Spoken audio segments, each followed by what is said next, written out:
Hi friends, मैं फिर से क्षेत्रफल का अगला वीडियो लेकर आया हूँ। हम लोग पिछले क्लास में अभिगिरित पढ़ रहे थे एक्सियम के बारे में, ठीक है। तो हम लोग ने वहाँ 3 एक्सियम देखा था, 3 अभिगिरित देखा था। आज चौथा देखेंगे। चौथा अभिगिरित का नाम है क्षेत्रफल योग अभिगिरित, जिसको इंग्लिश में बोलते हैं एरिया एडिशन एक्सियम, ठीक है। क्या कहता है? कहता है यदि दो बहुभुज R1 और R2 इस प्रकार हो कि उनके सर्वनिष्ठ भाग परिमित संख्या में बिंदु और रेखाखंड हो एवं R1 और R2 को इकट्ठा करने पर वह एक अन्य बहुभुज R के बराबर हो, तो क्या होता है? तो होता यह है कि एरिया ऑफ R बराबर area of R1 plus area of R2। समझे इस बात को? ये चौथा अभिगिरित है। 3 अभिगिरित हम लोग पहले पढ़ चुके हैं, तो आप इस अभिगिरित को वीडियो स्टॉप करके इसको नोट कर सकते हैं। एक और लास्ट अभिगिरित बचा हुआ है, 5वां, उसको बता देंगे। उसके बाद हम लोग डायरेक्ट थ्योरम पे चलेंगे। तो इस वीडियो को स्टॉप करके इसको नोट कर लीजिए।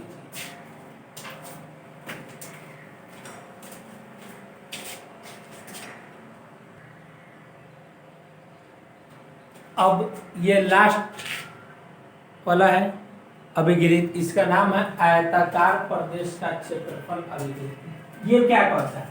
ये कहता है यदि किसी आयत ABCD की आसन भुजाओं की लंबाई A मीटर एवं B मीटर हो, तो एरिया ऑफ चतुर्भुज ABCD बराबर AB मीटर स्क्वायर। देखो कैसे, एक आयत ले लिए, ठीक है बाबू, एक आयत लिए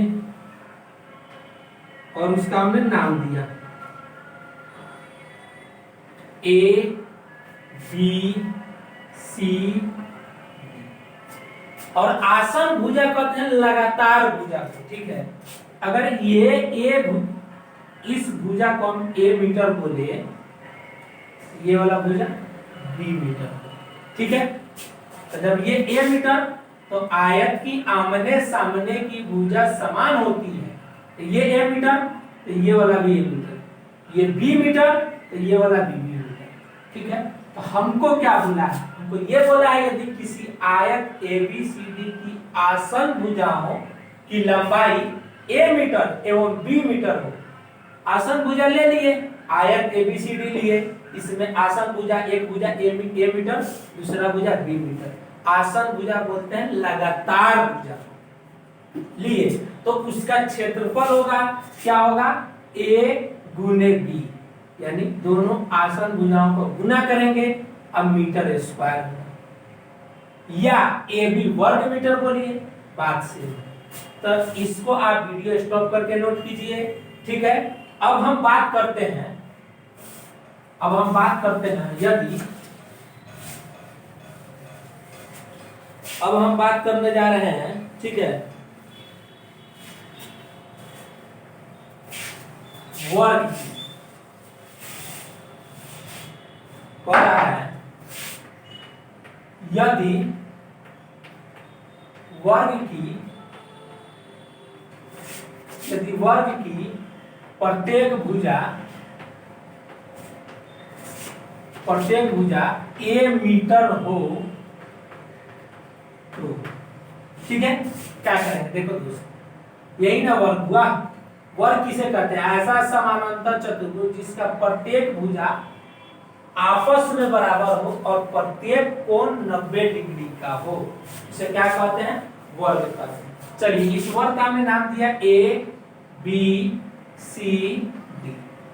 इसका प्रत्येक भुजा A मीटर, अगर ये A मीटर, ये वाला भी A मीटर, ये वाला भी A मीटर, ये वाला भी A मीटर, यहां पर कोई दिक्कत नहीं।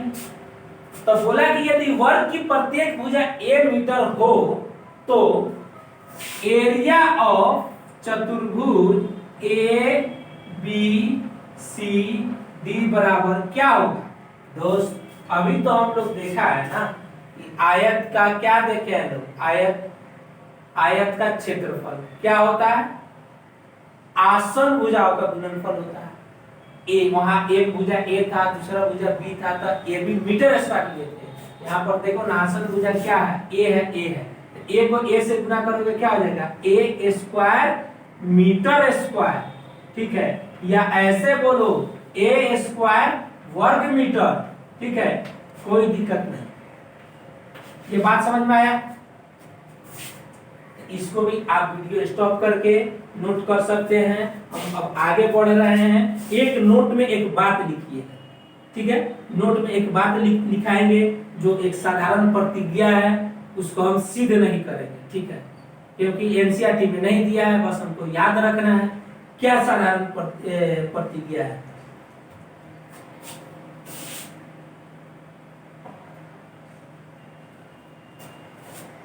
इसको मिटा रहे हैं।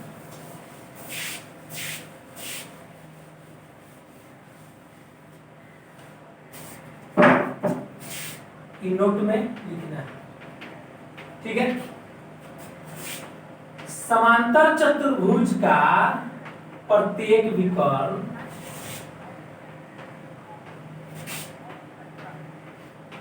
समांतर चतुर्भुज का प्रत्येक विकर्ण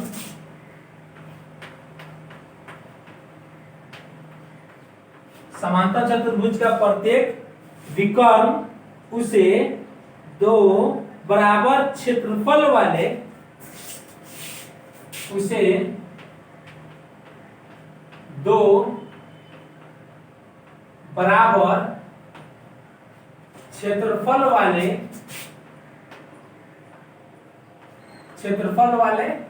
त्रिभुज में बांटते हैं। त्रिभुज में बांटते हैं।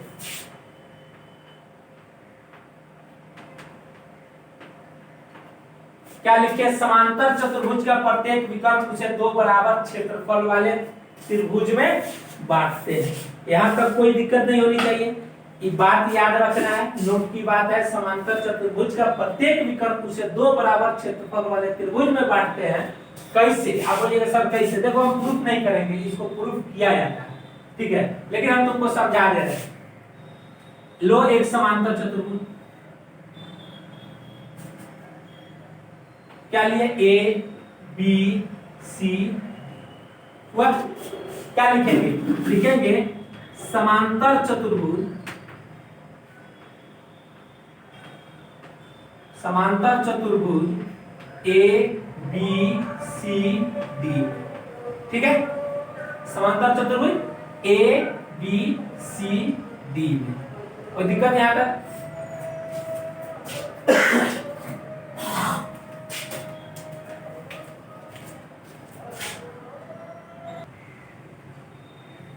क्या लिखे कि समांतर चतुर्भुज का प्रत्येक विकर्ण उसे दो बराबर क्षेत्रफल वाले त्रिभुज में बांटते हैं, ठीक है। ये बात तो हम लिख दिए। कैसे बांटते हैं दिखाने के लिए देखो दोस्त, एक समांतर चतुर्भुज लिए ए बी सी डी, इसमें हम क्या करते हैं? विकर्ण एसी के लिए बात करते हैं। किसके लिए? विकर्ण एसी। देखो ना एसी कौन है? इसको, यही ना विकर्ण इसका होगा,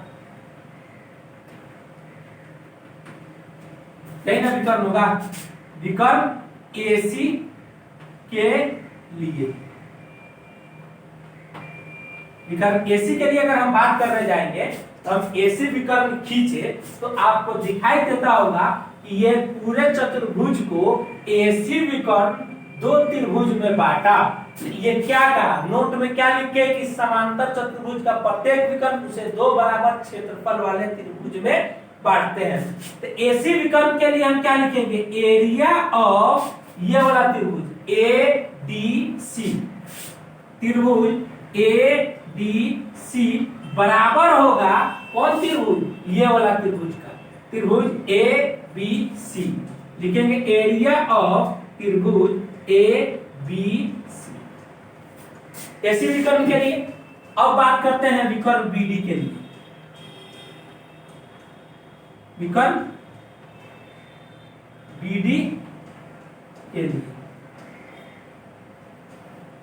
विकर्ण बीडी के लिए बात करेंगे। क्या करेंगे? बी और डी को आमने सामने वाले शीट्स को क्या करते हैं? मिलाते हैं विकर्ण में। यही ना बीडी विकर्ण हुआ। तो बीडी विकर्ण के लिए बात करोगे दोस्त, तब एसी विकर्ण को नेग्लेक्ट करो, अब बीडी विकर्ण तुमको दिखाई देना चाहिए। तुम देखोगे तो तुम रियलाइज करोगे कि ये चतुर्भुज ए बी सी डी को बीडी विकर्ण दो त्रिभुज में बांटा है। कौन कौन त्रिभुज?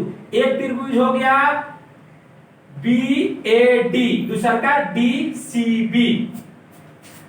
तो एरिया ऑफ त्रिभुज बी ए डी बराबर एरिया ऑफ त्रिभुज डी सी बी। अच्छा, कोई बड़ा बात नहीं। समांतर चतुर्भुज का प्रत्येक विकर्ण उसे दो बराबर क्षेत्रफल वाले त्रिभुज में बांटते हैं, वही बात लिखे हैं। वीडियो स्टॉप करो, इसको नोट कर लो, फिर हम आगे अब डायरेक्ट चलते हैं प्रमेय पर।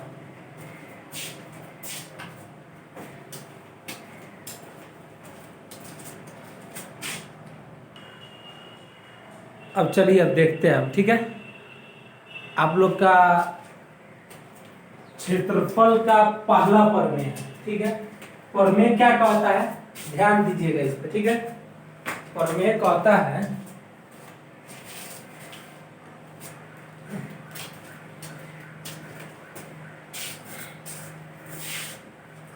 एक ही आधार पर और एक ही समांतर रेखाओं के बीच समांतर चतुर्भुज के क्षेत्रफल बराबर होते हैं।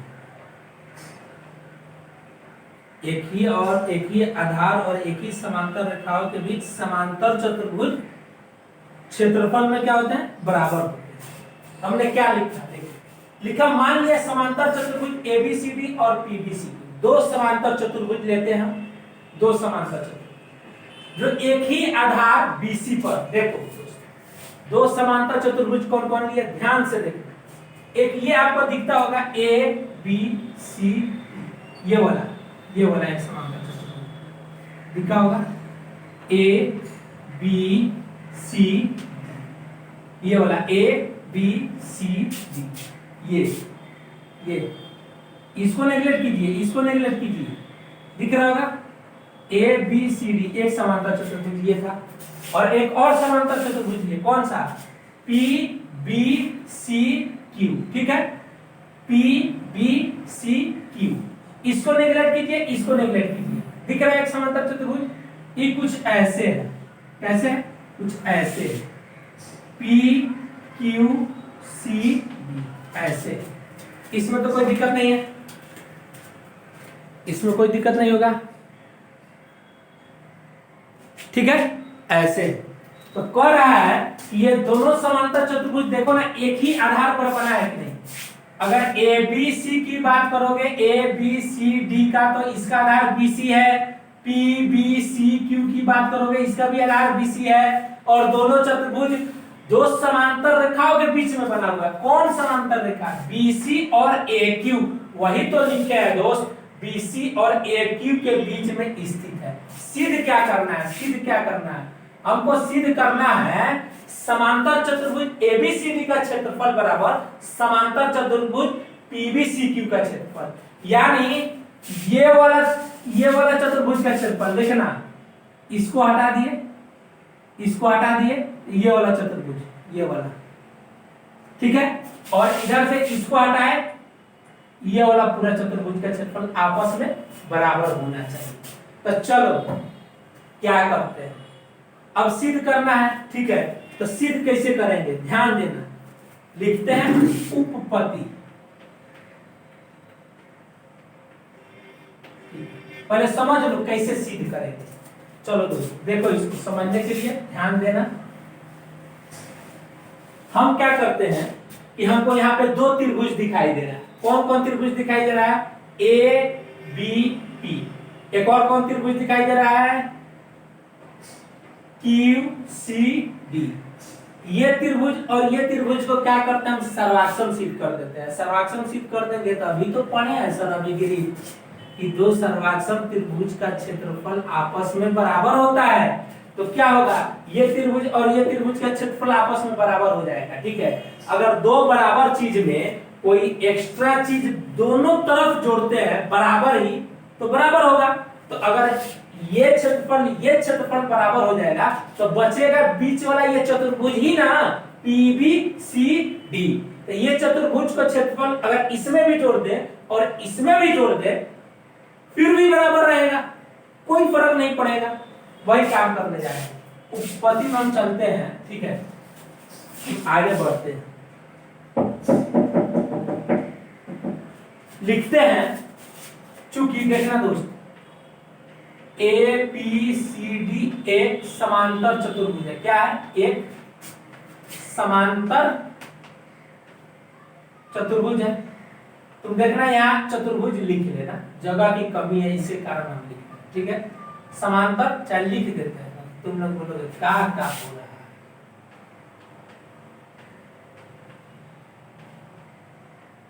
अच्छा, ABCD समांतर चतुर्भुज है, इसका मतलब इसीलिए लिख सकते हैं सामने की भुजा समांतर होगा, तब लिख सकते हैं AB समानांतर, क्या लिखोगे दोस्त? CD।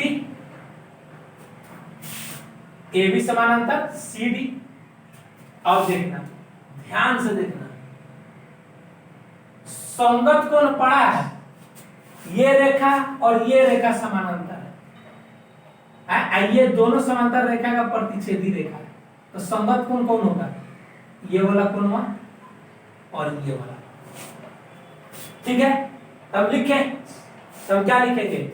इसीलिए कोण PAB बराबर कोण QDC।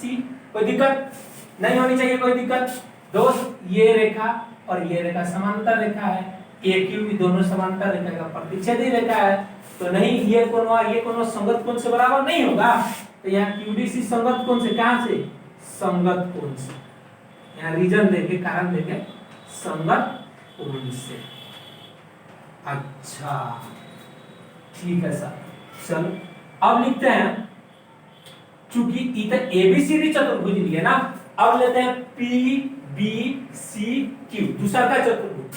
चूंकि P फिर या लिख देना फिर, चूंकि PBCQ एक समांतर चतुर्भुज है। क्या है? एक समानांतर चतुर्भुज है,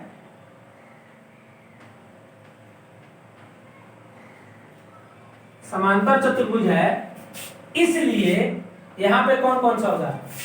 PB समानांतर QC, अरे PB समानांतर CQ,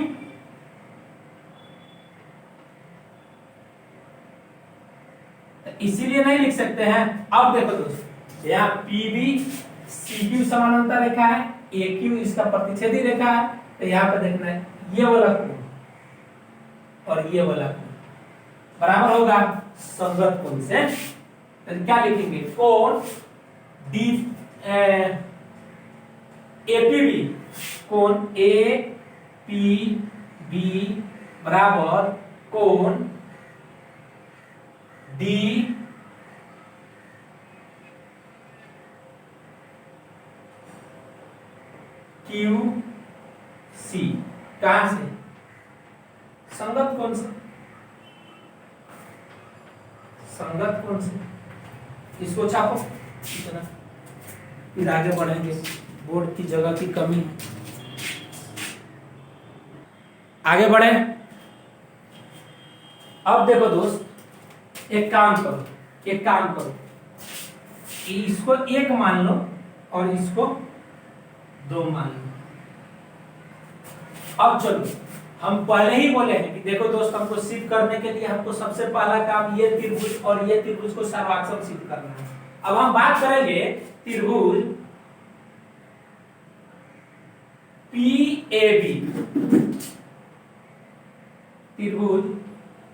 PAB और ऊपर लिखते हैं, यहीं लिख देते हैं त्रिभुज PAB और त्रिभुज DQC में, DQC में क्या लिखेंगे? अब ये दोनों त्रिभुज में जा रहे हैं, लिख रहे हैं, तो ये कोण इस कोण के बराबर, तो लिखेंगे कोण पी ए बी बराबर कोण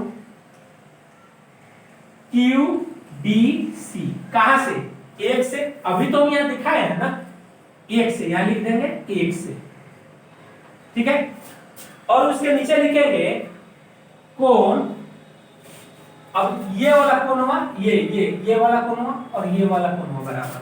अब लिखेंगे कोण ए पी बी बराबर कोण डी क्यू सी। कहां से? दो से। दो में हम सिद्ध कर चुके हैं कि दोनों कोण समवर्त कोण से बराबर है, ठीक है। अब चूंकि देखो त्रिभुज का दो कोण हमको प्रूफ हो चुका है कि बराबर है, अगर एक और कोण मिल जाए या एक भुजा मिल जाए तो हम लोग सर्वाक्षमता में नियम पढ़े थे, तो चलो देखते हैं दोस्तों। देखो ये वाला त्रिभुज और ये वाला त्रिभुज में ए बी बराबर सी डी होगा। क्यों? समांतर चतुर्भुज के सम्मुख भुजा, समांतर चतुर्भुज का सम्मुख भुजा याद रखना। लिखेंगे ए बी बराबर डी सी, ये वाला भुजा और ये वाला भुजा। एबीसीडी एक समानांतर चतुर्भुज था ना, तो समानांतर चतुर्भुज की सम्मुख भुजा क्या होता है? समान और समानांतर होता है, तो नहीं लिख सकते हैं चतुर्भुज एबीसीडी की सम्मुख भुजा।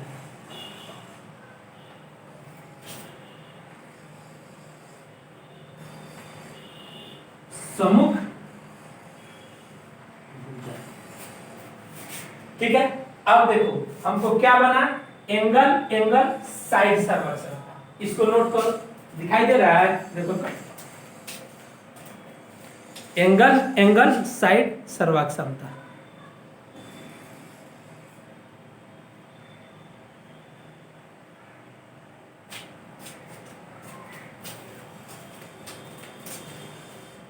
एंगल, एंगल साइड सर्वक्षमता,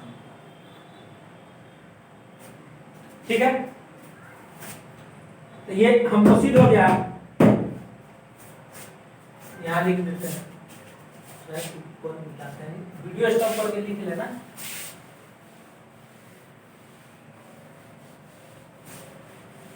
अब लिखते हैं इसीलिए त्रिभुज किसमें काम किए थे? पीएबी। त्रिभुज पीएबी सर्वाक्षम है त्रिभुज किसका? डीक्यूसी का, डीक्यूसी का। कहां से?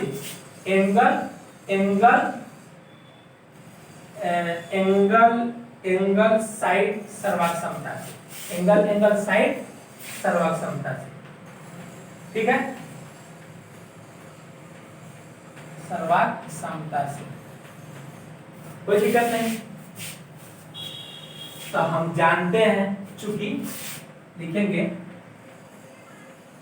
चूंकि हम जानते हैं दोनों त्रिभुज सर्वाक्षम सिद्ध कर दिए, तो क्या जानते हैं? क्योंकि हम जानते हैं कि सर्वाक्षम त्रिभुज का क्षेत्रफल आपर सर्वाक्षम, सर्वाक्षम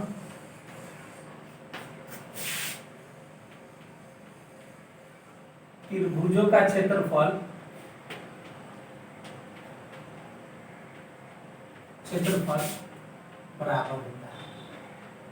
ये हम पहले पढ़ चुके हैं अभिगृहित कि अगर दो त्रिभुज चाहे दो कोई भी बहुभुज आकृति आपस में सर्वाक्षम हो तो उनका क्षेत्रफल भी आपस में सर्वाक्षम होता है।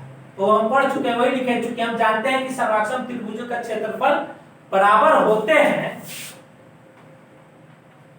इसलिए लिख सकते हैं त्रिभुज, इसलिए त्रिभुज पीएबी का क्षेत्रफल बराबर त्रिभुज डीक्यूसी का क्षेत्रफल, ठीक है, क्या होगा? बराबर होगा। अब चूंकि हम बात करेंगे, अब देखो दोस्त ध्यान से देखना,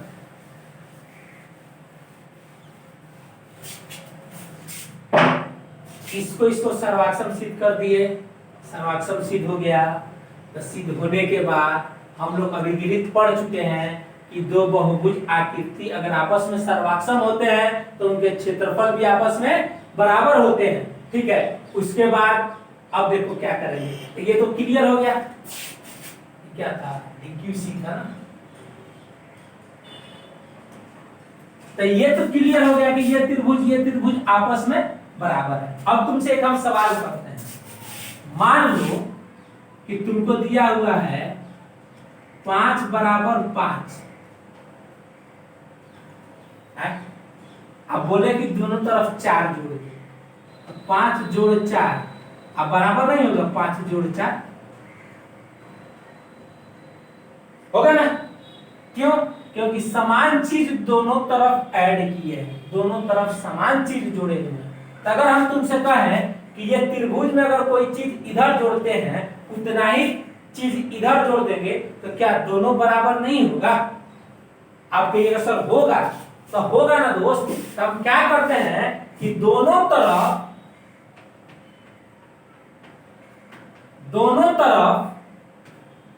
चतुर्भुज देखो PBCD, चतुर्भुज PBCD का क्षेत्रफल जोड़ते हैं, दोनों तरफ चतुर्भुज PBCD का क्षेत्रफल जोड़ते हैं, ठीक है। एक बच्चा बोलेगा सर काहे जोड़िएगा, देखो ना दोस्त, ध्यान दो ना, अगर इस त्रिभुज में अगर PBCD का क्षेत्रफल जोड़ देते हैं ना तो तुमको दिखाई देगा अरे सर ABCD का क्षेत्रफल हो गया, क्या बात है, ABCD का क्षेत्रफल हो गया। अगर हम त्रिभुज DQC इसमें अगर हम चतुर्भुज PBCD का क्षेत्रफल जोड़ देते हैं ना तो तुमको दिखाई देगा अरे सर क्या बात है, PBCQ का क्षेत्रफल हो गया। काम तो बन गया दोस्त, यही तो सिद्ध करना था ना कि चतुर्भुज ABCD का क्षेत्रफल बराबर चतुर्भुज PBCQ का क्षेत्रफल, तो नहीं बन गया। तो हम दो जोड़ दिए दोनों तरफ से, लिखेंगे एरिया ऑफ त्रिभुज PAB, इसमें जोड़े क्या है, एरिया ऑफ चतुर्भुज PBCD बराबर एरिया ऑफ त्रिभुज, अब राइट साइड जोड़ रहा है, राइट साइड क्या था, त्रिभुज DQC जोड़ एरिया ऑफ चतुर्भुज, कौन सा जोड़ना है, यही दोनों तरफ जोड़ना है, सेम चीज, चतुर्भुज PBC। अब देखो दोस्त, चलो इधर ध्यान दो, आकृति पर ध्यान दो, एरिया ऑफ PAB ये वाला क्षेत्रफल जोड़ PBCD ये वाला क्षेत्रफल, ये दोनों क्षेत्रफल मिलके किसका क्षेत्रफल हो जाएगा, एरिया ऑफ समानांतर चतुर्भुज ABCD का क्षेत्रफल हो जाएगा दोस्त, नहीं हो जाएगा। अब देखो इधर देखो, एरिया ऑफ DQC ये वाला क्षेत्रफल, इसमें किसको जोड़ रहे हैं, एरिया ऑफ चतुर्भुज PBCD ये वाला और ये वाला दोनों मिलके कौन सा हो जाएगा, PBCQ, नहीं हो जाएगा, एरिया ऑफ चतुर्भुज PBCQ। क्या यही सिद्ध करना था, तो कर दो, ठीक है। आपका NCERT बुक का प्रश्नावली बन जाएगा, फर्स्ट प्रश्नावली बना लीजिएगा, एक प्रमेय आपका फर्स्ट प्रमेय 9वां चैप्टर का खत्म हो गया। अब आपको क्या करना है कि प्रश्नावली 9.2 भी बनाने का कोशिश कीजिएगा, ठीक है। ऐसे हम सारे क्वेश्चन का हल आपको देंगे, घबराने की जरूरत ना है, बनाना है। और 10वां में 10th क्लास में अगर कोई बच्चा हो, ठीक है, तो हम एक अभी आज से स्टार्ट करने वाले हैं क्रैश कोर्स टाइप का, ठीक है, मैथमेटिक्स का, जिसमें हम पूरा डिटेल में थ्योरम तो उसमें नहीं देंगे, लेकिन इतना फॉर्मूला और थ्योरम देंगे कि क्वेश्चन NCERT का बन जाए, ठीक है। तो थोड़ा थ्योरम, फॉर्मूला और डायरेक्ट क्वेश्चन, NCERT का A to Z क्वेश्चन कराएंगे, तो जो बच्चा पढ़ने वाला हो आप YouTube का चैनल का लिंक शेयर कर दीजिएगा कि वो घर बैठे आसानी से पढ़ सके और फायदा उठा सके। आपको पढ़ना है, आपको प्रश्नावली 9.1 बनाना है, 9.2 का एग्जाम्पल बनाना है। इस थ्योरम को आपको 3 से 4 बार प्रैक्टिस करना है, ठीक है। थ्योरम को 3 से 4 बार खुद से बनाकर प्रैक्टिस करना है। आज के लिए इतना ही रहने देते हैं दोस्त, फिर मिलते हैं कल अगले वीडियो के साथ। आप लोग बने रहिए और पढ़ते रहिए, ठीक है। आज के लिए इतना, चलिए।